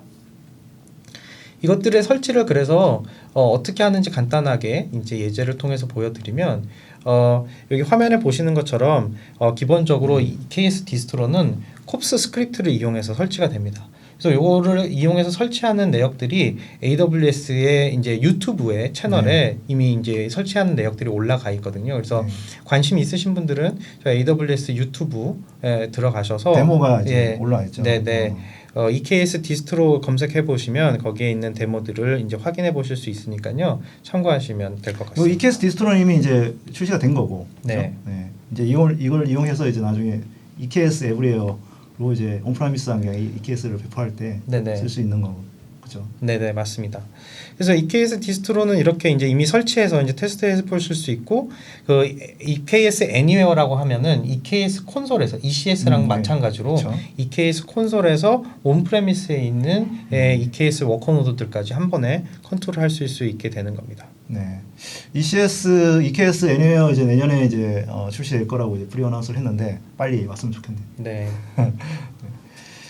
그다음에 또 이제 ECR 이제 저희 그 컨테이너 이미지 레지스트리 해주는 서비스죠. 네네. 여기에 이제 퍼블릭 레지스트리 서비스 기능이 추가됐더라고요. 네. 네. 이것도 사실은 되게 리인벤트 직전에 핫한 뉴스가 있었죠. 바로 이제 다커 커뮤니티에 그 다커의 퍼블릭 레포지토리가 네네. 이제 클로즈 된다. 라고 하는 얘기가 있었습니다. 네. 그래서 이것들 때문에 기존의 이제 퍼블릭 레포지토리를 이제 레퍼링하는 다양한 스크립트들이 이제 더 이상 동작하지 않게 되는 문제들 때문에 스크립트를 막 다 수정해야 된다, 뭐 이런 얘기들이 있었어요. 그래서 되게 뭐 스크립트들을 많이 바꿔야 되는 이런 문제들 때문에 개발자분들이 어려워하셨었는데 이번에 리인벤트 때 ECR 퍼블릭 레포지토리를 공개하게 돼서 개인적으로는 되게 기쁘게 생각합니다. 개발자들 사실 예전에 저희가 FTP 서버 운영하고 이랬었는데 네. 네, 그런 거 이렇게 서버 닫으면 네. 업데이트하기 힘든데 사실 뭐 이렇게 줄 때는 모르지 공짜로 쓸 때는 뭐 별 생각 없지만 이렇게 또 닫으면 좀 서운하고 그렇죠. 맞아요. 네, 그런 거 다행히 이제 대안이 생겼네요. 네.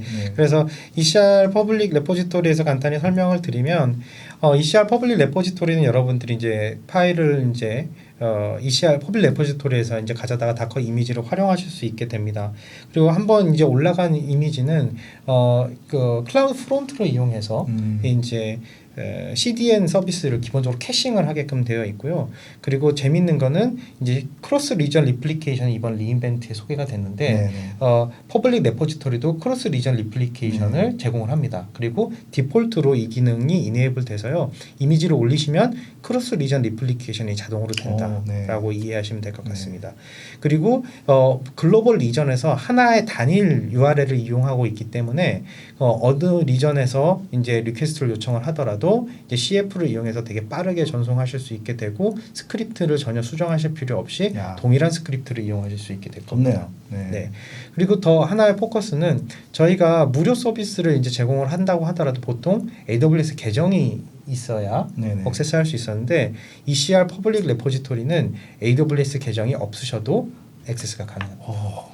사실상 공개 FTP 서비스군요. 네. 그리고 더 이렇게 그리고 리스트가 있어도 뭐 퍼블릭 레포지토리 리스트가 있어도 이거를 검색하거나 이게 찾아보는 게 텍스트로만 된다면 좀 불편할 수 있잖아요. 그래서 이제 ECR 퍼블릭 갤러리라고 해서 이제 퍼블릭 이미지를 검색해 볼 수 있는 이런 페이지도 있습니다. 이것도 이제 로그인 없이 바로 쓸 수 있는. 네, 맞습니다. 모든 분들이 다 뭐 커스텀 알리아스도 이용하실 수 있고 뭐 찾아서 검색하고 보실 수 있습니다.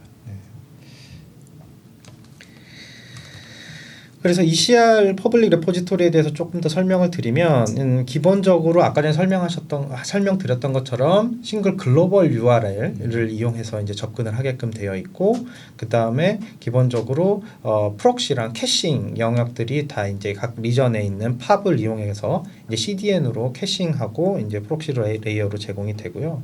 그다음에 크로스 리전 리플리케이션을 이용해서 이제 이미지 안정성이라든지 전송 양 속도 이런 것들을 관리를 할 수 있게 도와드립니다. 그리고 이제 클라우드 프론트의 캐시 레이어들 때문에 사실 그 다커 이미지가 여러 개의 멀티 레이어로 구성되어 있기 때문에 이것들이 이제 데이터 전송을 할 때 속도라든지 이런 것들을 이제 CDN을 이용해서 더 가속하는 이런 것들을 통해서 되게 빠르고 안정적으로 이제 퍼블릭 레포지토리를 이용하실 수 있다라고 이해하시면 될 것 같습니다. 제가 자꾸 아까 FTP랑 같이 비교해서 죄송합니다. 이게 뭐 옛날 FTP 프로토콜하고는 전혀 다른 속도가 빠른데 이해 좀 해주시기 바랍니다. 옛날 사람이라.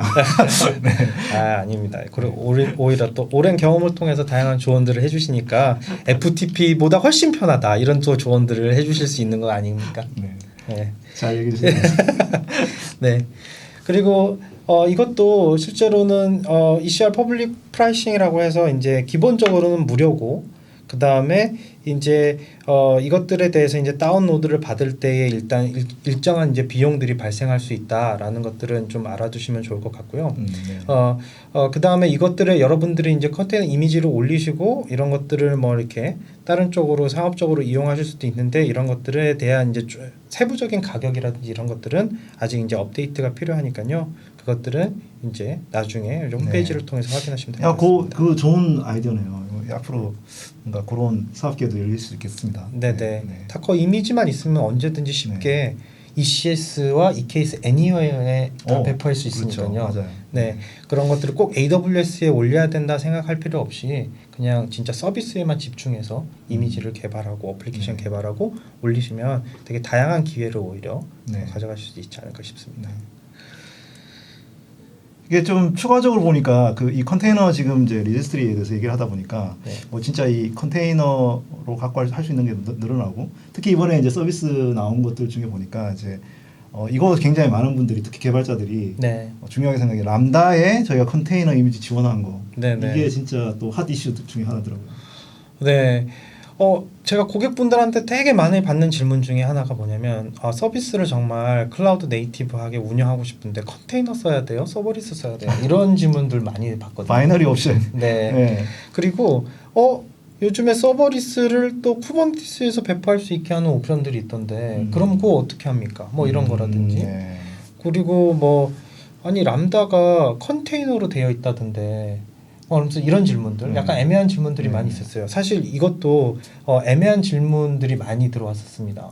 람다를 그러면 ECR에다가 올린다는 얘기인가요? 뭐 이러면서. 네. 근데 사실 그 얘기가 맞고요. 그 어떤 형태냐면 ECR에서 람다 컨테이너 이미지를 이제 관리할 수 있게 됩니다. 네. 그래서 여기서 이렇게 컨테이너를 이제 배포를 하시게 되면 네. 다커 푸시해서 ECR에다가 컨테이너 이미지를 이제 ECR에 배포를 합니다. 이때 컨테이너 이미지는 람다 펑션을 이제 컨테이너라이징 해가지고서 이제 ECR에다 배포를 하고요. 이거를 컨테이너 이미지가 ECR에 올라가 있는 내역들을 바탕으로 람다 펑션을 이제 연결을 해서 바로 이제 인보크할 수 있는 형태로 여러분들이 사용하실 수 있습니다. 그래서 이제 람다의 버저닝을 ECR을 통해서 여러분들이 관리하고 아티팩트를 관리하실 수 있게 되는 거고, 이렇게 되면 다커 푸시 하시기 전에 로컬에서 얼마든지 이제 람다를 개발하신 다음에 다커 푸시해서 이제 람다를 배포하실 수 있는 구조가 되는 거죠. 야, 이게 이제 뭔가 이게 바이너리 옵션이 아니라 이제 뭔가 통합적으로 뭔가를 해볼 수 있는 그런 상황이 됐네요. 네네, 맞습니다. 그렇게 필요하면 이렇게 이 컨테이너를 람다로도 보냈다가 컨테이너 모드로도 보냈다가 자, 이제 모든 것들이 다 주어졌죠. 서버리스로도 필요할 때는 서버리스가 더 좋을 때는 서버리스로, 그 다음에 컨테이너가 더 좋을 때는 컨테이너로. 근데 컨테이너와 서버리스, 그 다음에 컨테이너와 서버리스를 또 하기 위해서 또 EC2라든지 다양한 형태의 또 오퍼레이션을 관리해야 되는 문제가 생길 수 있겠죠. 배포하고 이제. 사실 그래서 고객분들이 이제 해주시는 얘기 중에 데브옵스나 뭐 이런 거 서버리스 이런 거 얘기하다 보면 인프라 관리하는 거 너무 어렵다. AWS가 이제 다양한 옵션들을 제공해 주긴 하지만 이런 것들을 조금 더 쉽게 관리할 수 있는 방법이 없겠냐라고 이제 물어보시는 고객분들이 있었습니다. 그래서 나왔던 게 바로 AWS 프로톤입니다. 새로운 서비스죠. 네, 맞습니다. AWS 프로톤 같은 경우에도 이제 약간 깜짝 놀랄 만한 서비스였었는데요. 그 어쨌든 지금 방금 전에 이제 석찬님하고 이제 저하고 이제 대화했었던 것처럼 이제 서버리스와 컨테이너, 그 다음에 뭐 인프라스트럭처 이런 것들을 한 번에 관리하는 것들이 생각보다 어렵다라는 겁니다.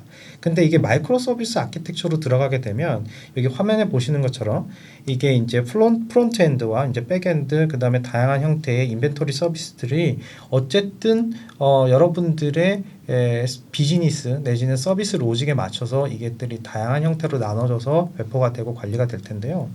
이것들은 여러분들이 다양한 형태의 레이어들을 동시에 한 번에 관리해야 된다는 얘기이기도 합니다. 그래서 컴퓨터라든지 DNS, 로드 밸런싱, 그 다음에 디플로이먼트 파이프라인, 이거랑 또 완전 별개인 모니터링, 알람, 그 다음에 뭐 디버깅 이런 것들을 다 관리를 해야 되는데 이런 것들을 바로 한 번에 관리해주는 서비스가 바로 프로톤입니다. 그렇군요. 네. 사실 뭐 저 AWS 서비스가 굉장히 이렇게 모듈화되어 있기 때문에 사실 이제 조립을 잘 해서 쓰고 있지만 그런 걸 또 통합적으로 관리해주는 또 관리용 서비스들, 또 배포용 서비스들이 또 많은데 여기 이제 딱 그 서버리스랑 컨테이너의 어떤 배포를 도와주는 서비스군요. 네, 그래서 이거를 뒤에서 컨테이너 이렇게 해야 되니까 저렇게 해야 돼. 뭐 서버리스를 어떻게 하니까 이렇게 해야 돼. 그 인프라를 어떻게 해야 돼. 이런 것들을 너무 깊이 고민하실 필요 없이 바로 프로톤을 이용하시게 되면 간편하게 이게 여러분의 어플리케이션을 배포하고 관리할 수 있게 됩니다. 그래서 이 프로톤이 이제 결국에는 여러분들의 어플리케이션에 집중할 수 있게 해주고, 그 다음에 이제 클라우드 인프라스트럭처를 운영하고 관리하는 거에 있어서 훨씬 더 간편하게 할 수 있는 도구로서 프로톤이 제공되고요. 코어 피처라고 할 만한 게 이제 6개 정도 있는데요. 그다음에 인프라스트럭처를 이제 셀프 서비스로 관리해 주는 것과 그다음에 매니지드하고 비저빌리티를 가져가는 거를 플루톤 한 화면에서 다 하는 겁니다. 그래서 VPC, 뭐 EC2, 뭐 클라우드 와치 로고스 이런 것들도 이쪽 한 화면에서 다 관리하고 있기 때문에 관리가 편하고요. 그리고 이것들을 템플릿으로 제공을 하고 있기 때문에 약간 스캐폴딩 되어 있는 형태의 프로젝트들을 이렇게 해가지고 만들어서 템플릿으로 관리하실 수 있게 됩니다. 그러면 이제 개발이라든지 운영 관리들이 훨씬 더 간편해지겠죠. 그리고 이제 다양한 형태의 서드파티 솔루션들과의 인티그레이션 이런 것들이 가능해져서 인프라스트럭처를 그냥 다 파이프라인으로 관리하실 수 있게 되는 거고, 결국엔 나중에는 그것들이 이제 수정이라든지 변경점이 있을 때 한두 번의 클릭으로 업데이트가 가능해지는 거죠. 이게 가만 생각해 보니까 뭐 딱 맞는 비율일지 모르겠는데 그 저희 EC2 서버 이렇게 아키텍처 관리할 때 일러스트 빈스톡 많이 쓰잖아요. 네네. 그런 약간 비슷하다는 느낌도 드네요. 그렇죠. 빈스톡이 약간 네. 그 EC2 뒤쪽에 있는 레이어들을 다 그렇죠. 이제 추상화해서 음. 어플리케이션 배포에만 집중할 수 있게 얘기해 주는데요. 그래서 약간 다른 분들이 얘기하시는 파스 서비스에 좀 더 이제 비슷한 형태의 접근일 수 있을 것 같습니다. 네. 근데 이제 플루토는 음. 그런 분들이 얘기하는 파스 서비스와 그리고 일반적으로 얘기하는 이아스 서비스의 약간 중간 단계에서 되게 아이디얼한 형태로 그냥 어플리케이션을 배포할 수 있게끔 해주는 단일 엔드포인트가 되어주는 서비스예요. 네, 네. 네. 그래서 이제 플루톤 템플릿으로 보통 세 가지가 이제 제공이 되는데 인프라스트럭처 애저 코드라고 해서 이제 인프라스트럭처 전체 자동화해 주는 코드가 이제 제공이 되고 그다음에 CI/CD 파이프라인 코드 템플릿 그다음에 업저빌리티 매트릭을 이제 추출해 가지고서 모니터링하는 템플릿 이런 것들이 제공이 되니까 이런 것들을 보면서 사실은 내 인프라스트럭처를 운영하는 거를 잘 모를 수 있지 않습니까? 뭐 네트워크에 대한 부분, 스토리지 설정에 대한 부분이라든지 아니면 CI/CD에서 뭐 빌드 파이프라인을 만드는 부분을 잘 모를 수도 있고 그다음에 모니터링 할 때 어떤 매트릭을 가지고서 모니터링하고 관리해야 되는지 헷갈릴 수 있는데 이런 템플릿을 이용해서 여러분들이 힌트로 가져가실 수도 있고 조금 더 잘 만들어진 웰 아키텍티드 되어 있는 값들을 바탕으로 여러분들이 어플리케이션을 배포할 수 있게 도와드립니다. 네. 이제 기대가 되는데요. 네. 그래서 이제 플루톤 샘플 템플릿은 이미 이제 GitHub에 올라가 있어서요. 여러분들이 이제 확인해 보실 수 있고 이것들은 오픈 소스로 제공이 됩니다. 그래서 여러분들이 여기서 이제 뭐 추가적인 템플릿을 이런 걸 만들어 주세요. 내지는 이렇게 해가지고서 이렇게 뭐 티켓을 오픈하실 수도 있고 그다음에 제가 생각해 보니까 이런 기능이 있으면 더 좋겠어요라고 해서 여러분들 직접 컨트리뷰션을 하실 수도 있습니다. 그래서 여러분들이 AWS 서비스를 이제 같이 사용하시면서 개발도 하실 수 있는 이런 서비스니까요. 참고로 많이 찾아주시고 사용해 보시면 좋을 것 같습니다. 네, 굉장히 기대되는 새로운 형태의 배포 옵션이고 관리 네. 옵션이어서 네네. 기대되는 서비스라고 보여지네요. 네네. 자, 그러면 이제 뭐 지금 마지막이네요 거의. 근데 이제 컨테이너 너무 그 기능이 많아가지고 네. 막 시간 가는지 모르게 막 보고 있었네요. 네. 네네. 마지막으로 이제 로사라고 부르는 레드햇 오픈시프트 서비스 온 AWS를 이야기해 볼까 합니다. 네. 제 개인적으로 이 서비스에 대해서 되게 기대가 크기도 하고 되게 관심이 많았습니다. 뭐냐면 제가 레드햇이라는 회사를 되게 좋아하거든요. 네. 오픈 소스로 굉장히 네네네. 오픈 소스로 되게 유명한 회사고 제가 또 오랫동안 레드햇 솔루션을 가지고서 이제 일을 했었고 이제 기존 회사가 또 레드햇이기 때문에도 그렇고 네 어쨌든 그래서 로사라고 하는 게 기존에 어쨌든 레드햇 오픈시프트를 저희들 마켓플레이스에서 설치해서 이용하실 수 있었거든요. 네네. 근데 이제 다른 점은 이제 완벽하게 매니지드 서비스를 제공한다라는 겁니다. 그래서 이제 레드햇과 이제 같이 함께 고객에게 이제 제공하는 오픈시프트 서비스가 이제 제공이 되는 거고요. 콘솔 서비스를 저희들이 이제 EKS처럼 매니지드 형태로 제공을 합니다. 그리고 이것들이 이제 사용 요금 같은 것도 이제 레드햇에 따로 AWS에 따로 이렇게 제공하는 게 아니라 완벽히 이제 콘솔리데이션 돼서 AWS 비용으로 나오고 서포트도 사실 오픈시프트에 있는 문제와 AWS에서 발생할 수 있는 문제들을 동시에 같이 해가지고서 이제 서포트를 해드리기 때문에 기존보다 훨씬 더 잘 인티그레이션 되어 있는 오픈시프트 서비스로 이용하실 수 있습니다. 그래서 이제 로사라고 부르는 이 레드햇 오픈시프트 서비스 온 AWS 같은 경우에는 기본적으로 이제 AWS 위에서 이렇게 컴퓨터 노드들이 이제 존에다 배포를 되고 이것들에 대한 인프라스트럭처 노드라든지 이런 것들도 이제 외부에서 NLB로 형태로 이제 액세스가 가능한 형태로 구조로 화면에서 보이는 것처럼 배포가 됩니다. 네. 지금 이제 들어가서 쓸 수 있는 거죠? 지금 당장 쓰실 수는 없고 이런 오퍼레이션이 있다라고 해서 이제 이번에 리인벤트 때 공개가 되었고 그래서 이제 로사 페이지에 들어가면 이제 그 로사를 사용하기 신청하는 이제 폼이 입력 폼이 나올 겁니다. 그래서 거기서 입력하시면 이제 여러분들이 사용 신청을 하실 수 있습니다. 저희 이제 그 프리뷰 서비스가 두 가지가 있는데 하나는 이제 실제로 콘솔에 들어가서 이렇게 해볼 수 있는 프리뷰가 있고 그다음에 이제 신청을 해가지고 이제 특정 고객들한테 저희가 지원해주는 프리뷰가 있는데 로사 같은 경우에는 이제 오픈시프트 쓰시고 있던 고객들 특히 이제 아까 마켓플레이스에서 설치하시다가 조금 어려움이 있으신 분들은 이거 쓰시면 굉장히 좋겠네요. 진짜. 도움이 되실 겁니다. 그래서 되게 이제 좋은 옵션 중에 하나고요. 네. 저희가 이제 AWS가 EKS를 막 쓰는 것만 고집하는 게 아니라 오픈 소스를 다양하게 고객분들이 네. 활용하실 수 있게 도와드린다는 측면에서 로사도 되게 관심 있게 이제 네. 지켜봐 주시면 진짜 좋을 것 같습니다. 다양한 컨테이너의 뭐 오픈 소스 솔루션들을 다 저희가 선택하실 수 있게끔 네네. 여러 이제 밥상에 이제 반찬들 많이 차려놨으니까 네네. 특히 이제 컨테이너 관련한 어떤 진짜 옵션들이 진짜 많이 늘어난 것 같아요 이번에. 네. 네, 맞습니다. 그래서 다음에 또 좋은 기회가 돼서 다양한 컨테이너의 업데이트들을 전부 다 설명드릴 수 있는 기회가 있으면 네. 더 좋을 것 같고요. 저희 또 블로그나 또 석찬님이 또 다양하게 또 네. 블로그에서 활동을 해주시니까 업데이트도 많이 해주시면 좋을 것 같습니다. 네, 알겠습니다. 지금 뭐 사실 그 지난번에 컴퓨팅 서비스 하다가 시간 많이 갔거든요. 네.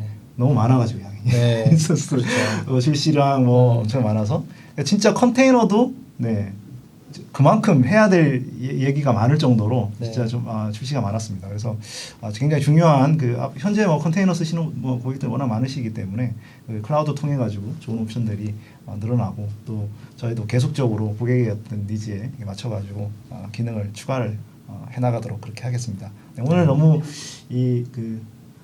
상세하게 잘 이렇게 설명해 주셔서 너무 감사드립니다. 아닙니다. 초대해 주셔서 감사합니다. 네. 자, 그러면 이제 두 번째 주가 이제 이렇게 마치게 됐는데요. 다음 주에는 이제 마지막 주예요. 이제 끝나갑니다. 네. 정말 그 다음 주에 특히 한 이제 제일 중요한 또 제가 굉장히 좋아하는 또 우리 그 아마존닷컴의 CTO이신 버너보게스 박사님 기조 연설이 있습니다. 기술적인 변화, 클라우드의 어떤 기술 동향 이런 걸 알려면 보겔스 키노트를 봐라라는 네. 이제 그런 명언이 있죠. 네. 그래서 그 버너보겔스 박사님 키노트랑 그다음에 저희가 이제 클라우드 관리하는 도구들에 대한 이제 딥다이브를 할 텐데 좀 그래도 이제 클라우드 아키텍트라든지 이런 분들은 좀 참석하시면 좀 도움이 될 것 같습니다. 네. 요즘 저희가 이제 그 유저그룹에서 지난 이제 NDJC 키노트도 우리가 새벽에 같이 보자 이래 만나서 이런 이제 그런 걸 했었거든요. 굉장히 많은 분들이 오셨는데 기조연설 그 버너보게스 박사님 기조연설도 같이 보자 이래가지고 저희가 새벽에 모일 거거든요. 새벽에 이제 모이면 이제 그 야식 쿠폰도 드리고 뭐 이렇게 하는 그런 이제 모임을 하고 있는데 궁금하신 분들 꼭 같이 한번 모여서 이제 잡담하면서 봐도 좋겠다는 생각이 들고요. 그 목요일에는 이제 저희가 IoT 관련한 이제 아직 IoT의 어떤 신규 서비스 런칭이 안 됐죠. 네. 네, 제가 쓰고 있습니다 블로그. 네. 그래서 곧 IoT 분야도 오늘 제가 같이 네. 얘기했던 게 엣지, IoT 뭐 이런 부분들이 이렇게 서로 이제 큰 그림이 그려진다고 하는데 마지막 퍼즐인데 네. 마지막 퍼즐이 이렇게 맺혀질 텐데 우리 저기 그 IoT 그 스페셜리스트하고 같이 한번 얘기를 나눌 거고요. 어제도 저희가 AWS 히로 토크 머신러닝 히로들하고 같이 만나고 있는데 SK텔레콤의 전희원님하고 이제 다음 주에 또 만날 겁니다. 저희가 코버트의 를 직접 만드신 분이시기도 하고요. 네. 그리고 이제 마지막 날인데 다음 주 마지막 날 목요일 날은 스토리지 딥다이브를 하고 이제 진짜 총정리, 네, 이제 진짜 3주간의 리미트가 끝나니까 마지막 총정리를 하고 그렇게 이제 마치려고 합니다. 네. 자, 그래서 이제 그 마지막 주까지 이렇게 여러분들 꼭 참가를 해주시고 이렇게 좀 해주시면 좋겠습니다. 이제 마지막 인사를 하고 이제 마쳐야 되겠죠? 네. 네. 이제 다음 주에도 우리 같이 만나요 하면서 네. 다음 주에 뵙도록 하겠습니다. 주말 잘 쉬시고 네 안녕. 안녕.